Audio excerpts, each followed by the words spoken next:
Washington officially has a new governor for the first time in 12 years. Democratic Governor Bob Ferguson has been sworn into office, taking the reins from Jay Inslee. Hello and welcome to The Impact. I'm Mike McClanahan. The new governor enters office just as the legislative session is getting underway.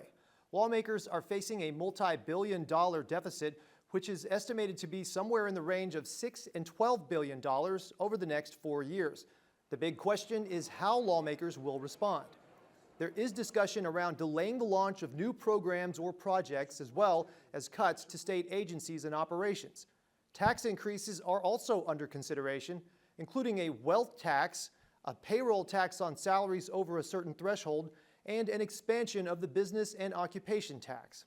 The first priority is really to look at, how effective are our programs in making sure that we capture savings as we can there before we move into a revenue discussion. So there will be more options on the table than anyone can imagine right now. I'm really interested to hear and see what Governor-elect Ferguson is, he's talked about direction to his agency heads of a 6% cut. He said publicly, repeatedly, that the taxes are not the way to solve this problem. I think he's right on those counts. Meanwhile, State Superintendent Chris Reykdal is asking lawmakers for around $3 billion in additional revenue for schools, mainly special education. Legislators on both sides of the aisle have voiced support for boosting special education funding, but some are also calling for more accountability in K-12. We spent a lot of time in this building talking about funding education, not nearly as much time talking about making sure that our education system delivers results to make sure that every child can graduate from a Washington public school ready for college or career. We have 50% of our kids failing reading standards, 60% failing math standards. That's not acceptable. Joining me now, State Superintendent Chris Reykdal. Thank you again for your time today and a very busy week. To get us started here, you're asking for about $3 billion in additional funding, primarily for special education. What would that do? What could you do with that money if we had that? Yeah, so that's a biennial number, 2-year number, that doesn't even begin to scratch the full need in education. But yeah, the bulk of its basic funding for special ed. What we're talking about is making sure that students with disabilities get their comprehensive plans, their comprehensive supports for them. What we would say is, for the most part, they're getting that today, but districts are using local levies. So what does it really mean? It means that students with disabilities are going to finally get fully funded for their program needs, and districts are going to finally commit to their voters who said, I want to raise my local taxes through a vote, and I want it to do enrichment things. I want it to support other programs that are outside of basic ed, and districts can fulfill that promise. That can be extra reading and extra math. That can be athletics. That can be extracurricular. So it's really fulfilling a promise to the local voter when the legislature does its job and fully funds special education. The special education funding issue has been an ongoing topic. Even immediately after the McCleary change at the legislative level, there was concern about special education funding right out of the gate. How has that affected students? How has that affected classrooms, teachers? Well, when there's a funding stream, for example, special ed, that's dedicated to students with disabilities, and then you have to go grab money from everywhere else to accommodate those civil rights obligations because the state isn't amply funding, everything pays the price. It's less library service, it's less counselors, it's less nurses, it's less mental health supports, it's less elective opportunities, or maybe they're cutting middle school athletics or extracurriculars. Some of these things are the whole reason kids stay in school, right? So the ripple effects in schools is huge, and it's like any of our family budgets. If you blew a hole in your income, you wouldn't just say, I'm no longer going to pay my cable bill. It probably impacts a whole bunch of your budget, even if you can fill the cable hole or you can fill another basic bill. And that's what's happening here. When special ed isn't funded, districts have to use all their other resources, and that takes program opportunities away from all kids. So that's part of what's going on here. On the education funding note, are there any other proposals out there that you're planning to look at this year, besides this? Well, special ed is our big priority, and there's components to it. There's how much money each student gets in that program. There's this cap that you've heard about. Our formulas limit how many students are initially eligible for special ed. That's ridiculous. This child's need should dictate that, not an artificial cap established in Olympia. So there's components, but we're going beyond special ed. Our districts are way behind the inflation curve now on all kinds of basic operation costs, insurance costs have gone through the roof. We all know this and when we get our bills at home, that same thing's happening for school districts, and our funding formulas don't keep up. And then there's transportation. It costs a whole lot more money to move kids around the state. Energy costs are higher, bus purchasing costs on all that. So those are three big parts, and of course we always want to take care of our lowest paid employees. You should not work for a public school lifting up young people to their dreams and find yourself needing public assistance. And we find that to be the case. If you're a part-time hourly employee who doesn't get full-time work, paraeducators, bus drivers, food and nutrition workers, custodial, they're really on the margins right now in an economy like this. So we're always going to be trying to move those wages as well. Can we talk a little bit more about the issue that we just raised about the cap? So the situation now, there's a sort of a number that's set for how much special education funding goes, and then if there are more students, then that can accommodate, then the additional students are out of luck, basically, or? Well, no, the civil rights expectation remains. So the school districts then pay out of their local levies generally to make sure that kids above, at up to 16.5% of students get state money, and then above that, the districts have to pay for it first. And then they ask for reimbursement, and maybe they get it and maybe they don't, depending on how much the legislature appropriates. So you're putting school district budgets at risk, but the kids get their services. It's that you're really compromising budgets. And I cannot say this any clearer. When there's a civil right for a child, like a disability accommodation, it should not be a function of whether your local community passes a levy or not. That's why the court ultimately said you cannot rely on levies to do basic ed. You don't have to cut levies, which the legislature did and they should restore, but said you can't rely on local levies to fund the core basic ed components, and special ed is one of those. So I want to bring up something that Kim put in an interview the other day. A skeptic of the current situation, Representative Drew Stokesbury, noted in an interview that we talk a lot about funding education, but not educational outcomes that follow. And he argued that 50% of students are failing reading standards and 60% are failing math standards. And he described the situation as unacceptable. How would you respond to that?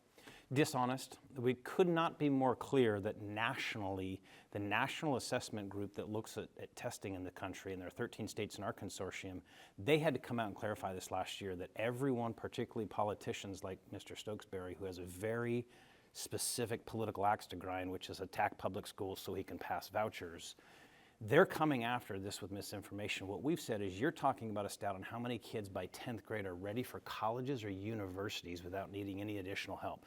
So we're talking about 50 or 60% of our students ready to go to the University of Washington, one of the most premier institutions in the world, by 10th grade ready to perform.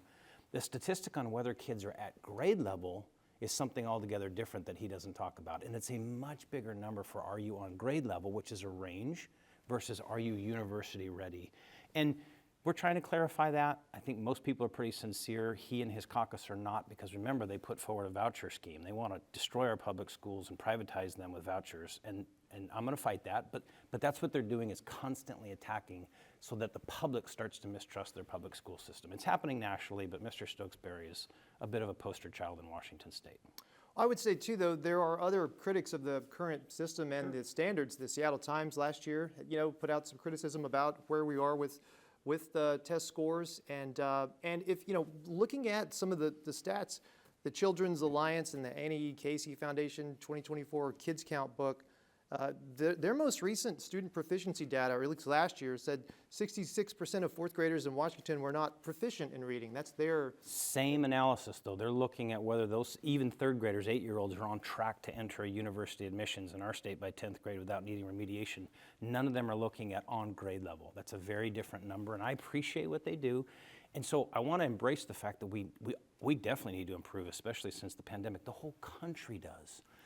But we went 200 years without testing students in federally mandated tests, and suddenly when we did, everyone picked a benchmark and said, all of our kids are failing. It happened to come at a time when everyone's trying to attack public ed. So let's have a more honest conversation around what testing is and what it isn't, and how many things make up a successful child besides whether or not they are factoring quadratic equations by 8th or 9th grade. It's an important skill for some kids that they'll need, but we expect every kid to be doing that, and that's not very realistic. Are you satisfied with the progress schools have made in light of the challenges of the pandemic and just recent, the turmoil in recent years? I'm satisfied that local school boards who are elected by the people have pushed through really hard things. We have a good public school system. When you look at comparative data, there are very few states who statistically outperform us. That doesn't mean we're top 5. It just means very few outperform us. I'm not satisfied in America at what's happening in mathematics. We end up being one of the most literate nations in the world, despite all the attacks people say about reading. We're always number 6, number 7, number 8 in the world in literacy when we test our 15-year-olds compared to the rest of the world. We're not in math. We're only top 20 maybe in the world in mathematics. So I am concerned about math.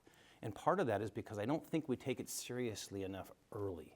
We obviously have basic numeracy instruction in elementary school, but we should be advancing more kids into advanced math and giving them sort of this idea that they can take it really far instead of the bare minimum to get into a college or university. And so I'm not satisfied with math in this state, but it's a national problem for sure.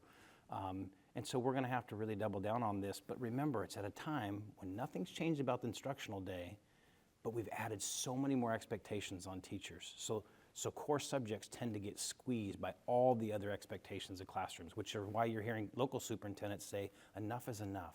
Don't give us more mandates until you've really funded basic ed, not just special ed, but transportation, supplies, instructional costs, and our people.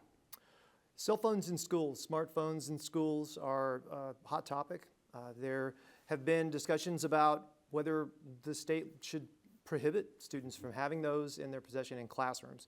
What's your perspective on that? And there may be additional legislation this year. Yeah, I leaned into it. I think the research is really clear now that at least limiting cell phone uses increases student attention in the classroom. It's not going to address this larger question of kids going home and spending 6 or 7 hours on social media. That's a national and perhaps global crisis, and it really is a crisis of mental health and isolation. But we can do something about it in the classroom. So last August, I put out a directive to districts that they had 1 year to update their cell phone policies. Most of them are doing that. It's fantastic. We're hearing very good things. We'll collect that data this spring.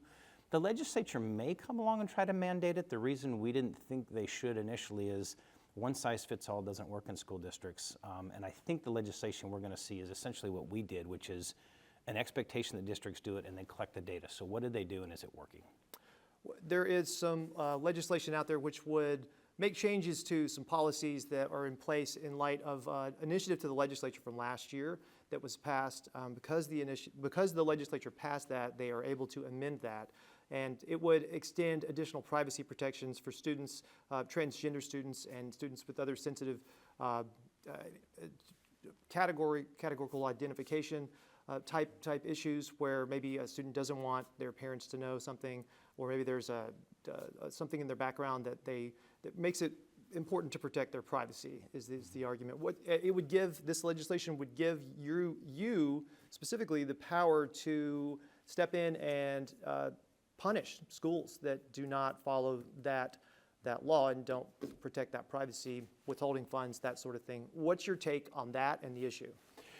Well, quick reminder, the legislature passed an initiative. So the voters were going to take it to the ballot, and the legislature last year said, no, let's just pass it. So they did that with overwhelming numbers. At the time, lots of us said, we think there's some privacy violations in this, medical privacy for students, and then some educational privacy. That's what the legislature is trying to clean up. The courts affirmed that. Right away, the court said there are 4 or 5 things here that are problematic. They're going to try to clean that up to ensure that parents are guaranteed their rights, which we want, but student medical privacy in particular is protected. And we always have this dilemma. What happens when a local school board wants to willfully and intentionally violate the law? We have mechanisms, but anytime the legislature can make it more clear that that's the expectation, that makes sense. These are locally elected officials. They swear an oath to the Constitution of the state and the laws of the state of Washington, and they need to follow those. So if the law changes, we will be fully prepared to enforce that, and I'm confident nearly all districts will do that well. So last fall, when we sat across the same table before the election, we talked about the push to increase school construction funding and the challenges that particularly rural districts have to meet those obligations when they don't have the large enough tax base to do that with a small increase, and so a large increase typically voted down. Do you think the state should change the way money is apportioned for schools and for school construction? Well, we've been building grant programs for rural districts, so we've already been making that change. I think there's a bigger problem here, though, and that is a shared sacrifice. In communities that can vote bonds with 60%, they're passing them, they're building and constructing what they need in their community, and they're only getting 10 or 20% matching funds from the state. Ironically, our most property poor communities oftentimes are in very conservative areas. They don't pass bonds at very high levels. The voters don't want that tax burden. I understand that. And they're leaving lots of money on the table because the match can sometimes be 30, 40, or 50%. So we need to get to a simple majority.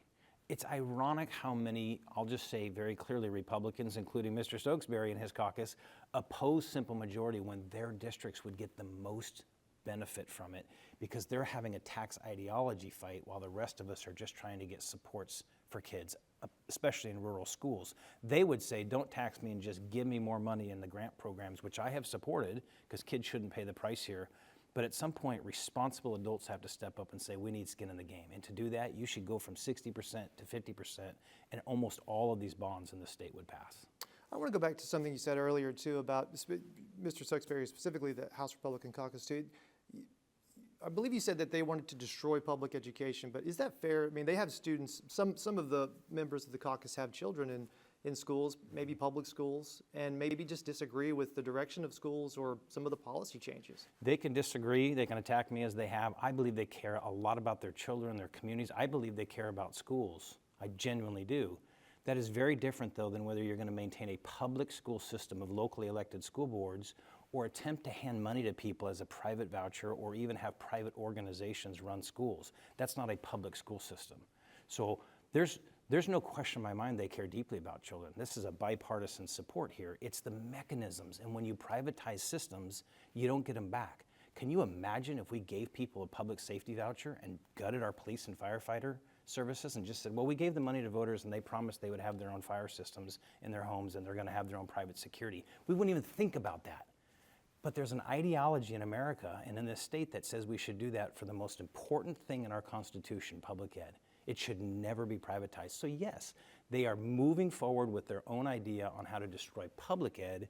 It doesn't mean they're against education. They just want it privatized so that for-profit companies can make money and individuals can basically take it to pay for their private school that they're already paying for. That's what's happening in the country. That is fact. So newly elected and sworn in official Governor Bob Ferguson has, in a budget memo, basically talked about some cuts, across the board cuts for agencies by and large, with maybe some exceptions, but particular exceptions for public safety and public education. And he wants to allocate additional money to do universal free school lunches. What's your perspective on that proposal and his approach? Well, I was the first statewide elected official to propose that years ago, and I put a plan forward to say, let's feed everybody, and the legislature's been inching up on it. I want to give credit where credit's due. There's lots of members in the House and Senate, particularly House Democrats, who have had this idea for a long time, and they've been moving up on it. So we're all for that, but I want to be clear. A couple $100 million more to get the rest of our kids access to breakfast and lunch is very, very critical.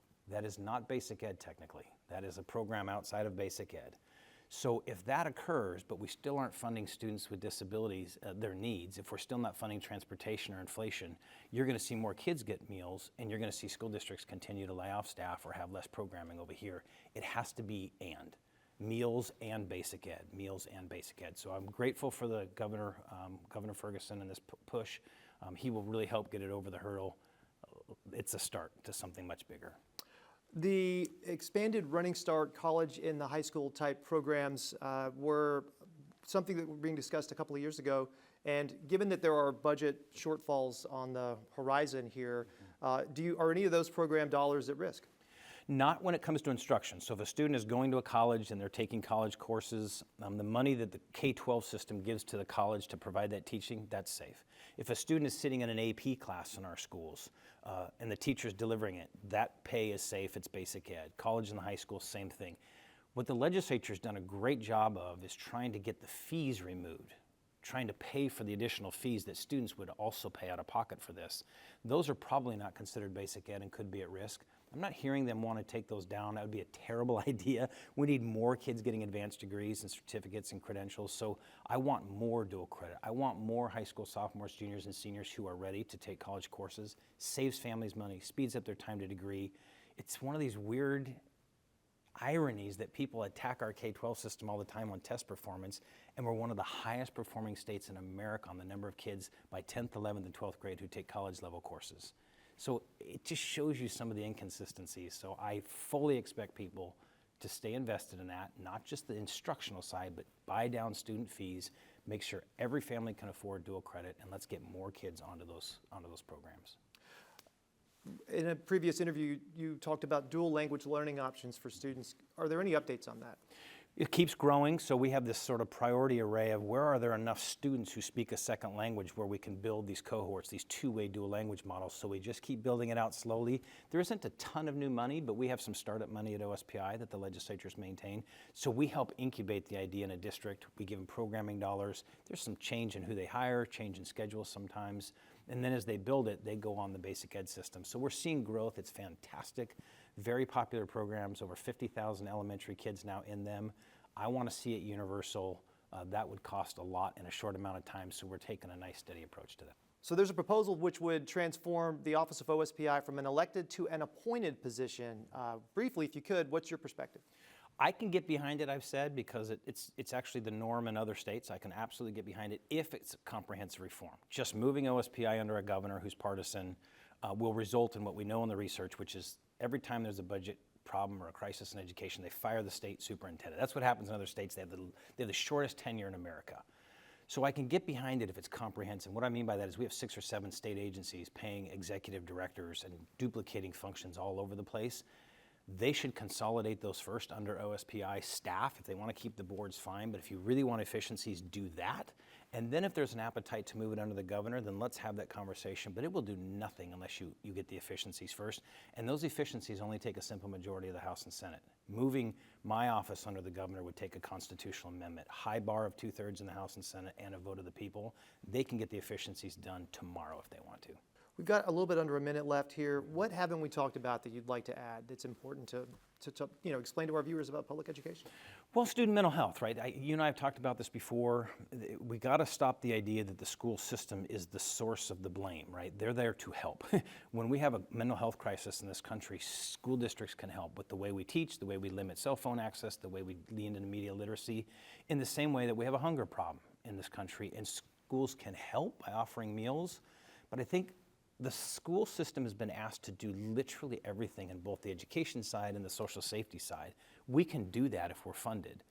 But if we're starved of basic ed dollars while people keep adding the social safety net obligations, you're going to see us continue to do a good job in counselors and nurses and mental health supports and school psychs and all that, but basic instruction might struggle. So I keep saying it's about balance. It's about balance. All 4 of these legislative caucuses, as they come to town, they've got to think about investing in it comprehensively. If you want more of non-basic ed, you got to fund basic ed. And the last thing I'll say is I'm feistier this year because I grow impatient with the rhetoric of politics, whether it's national stuff, Trump and Congress, Trump and Biden, whether it's state stuff, Senate, Republicans, House Democrats.